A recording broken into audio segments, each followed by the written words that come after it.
was the mode of transportation that Jesus would use while traveling into Jerusalem. He told the disciples to go into the village and they would find a coat tied. No one has ever sat on it.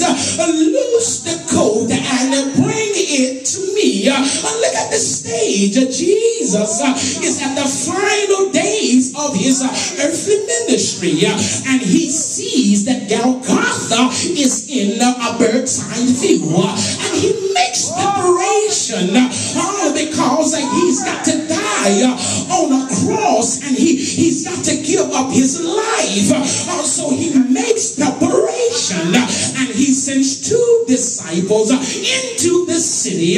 Go get a coat that nobody has rolled. Loose it and bring it to me. Look at the coat for a moment. I want to park for a few moments and just deal with the coat, and I'm going to bid you farewell. Look at the coat, Sis Rose.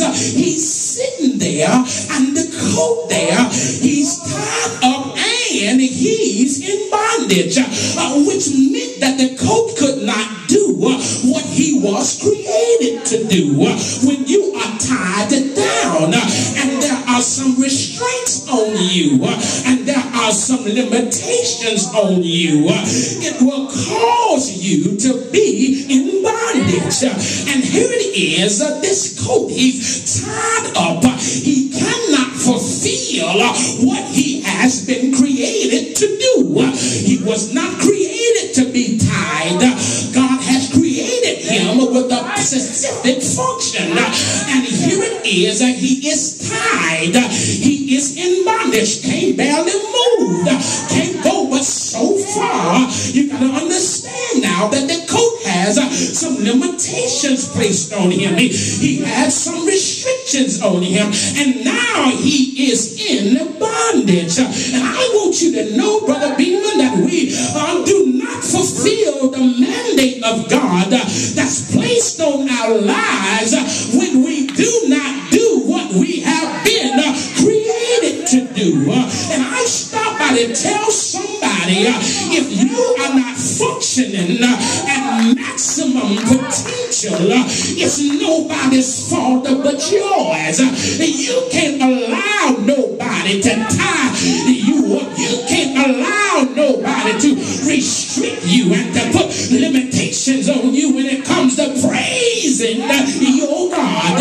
And I have discovered in my 14 years of pastor and people, that one reason why people, God help me in here, I come to discover that we got to deal with miserable people because they are not doing what God has created for them to do. And since they are miserable because they have not discovered their God-given assignment, they think it's their job to make you and me miserable. And I want you to know that when we deal with unhappy people, you got to understand that they have not discovered the plan that God has for their lives.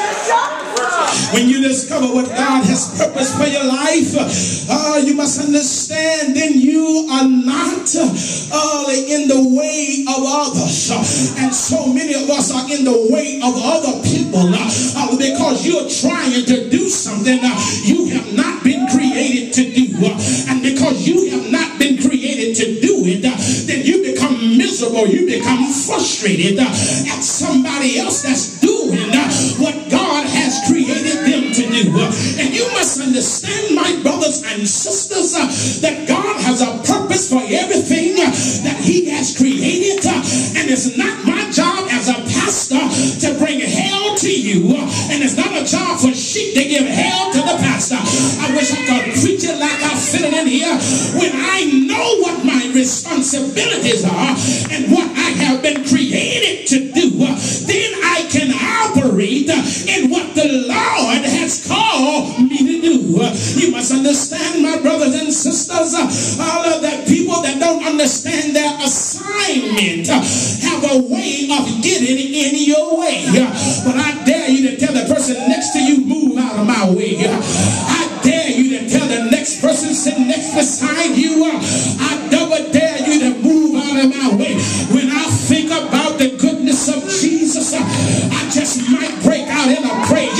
You can't shut me up, baby. You won't with me in the operating room. You didn't put food on my table. You didn't give me a job I didn't qualify for. And I'm not sitting here trying to look cute for you. I came here because the Lord has been so enough good to me. You ought to tell your neighbor, get out of my way. As I look at my personal assignment from God, I have been created to preach, pray, and praise.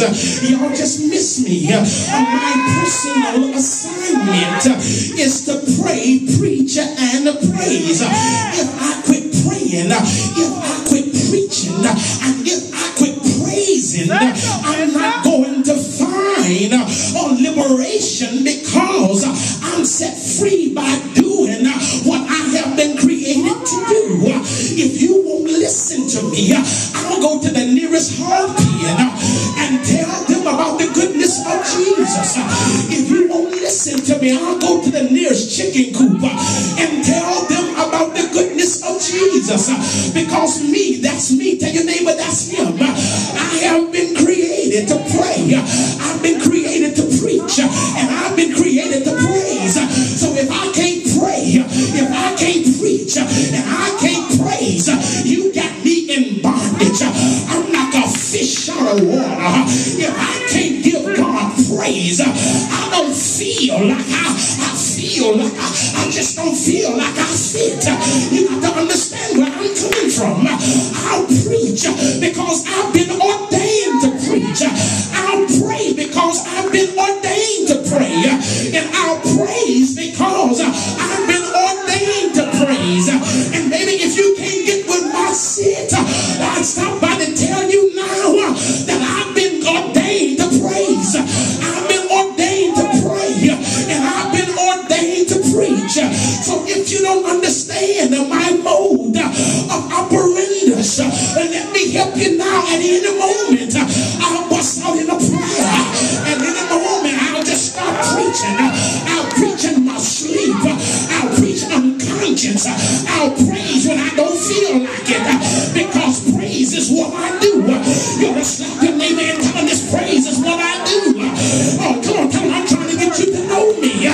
That's why I was created. I know I was created. I have been created to pray. I've been created to preach. And I've been created to praise. Oh, but when I think of the goodness of Jesus and everything he's done for me, my soul, slap your neighbor and tell him my soul. Slap him and tell him my soul. But wait a minute, y'all sit down. Y'all sit down. This liberation comes when we do what we were created to do. Miserable people are sad people. They have not tapped into what they have been created to do. And I know why you're mad, because you're in bondage. I know why you're hot, because you're in bondage. I know why you're the newish, because you're in bondage. I know why you're attitude-ish, because you're in bondage. But baby, if you find out your purpose and find out why you have been created, even though they try to bind you, it don't feel like you. I wish I had some folk in here that know that even though I'm going through, I still have purpose. Yeah.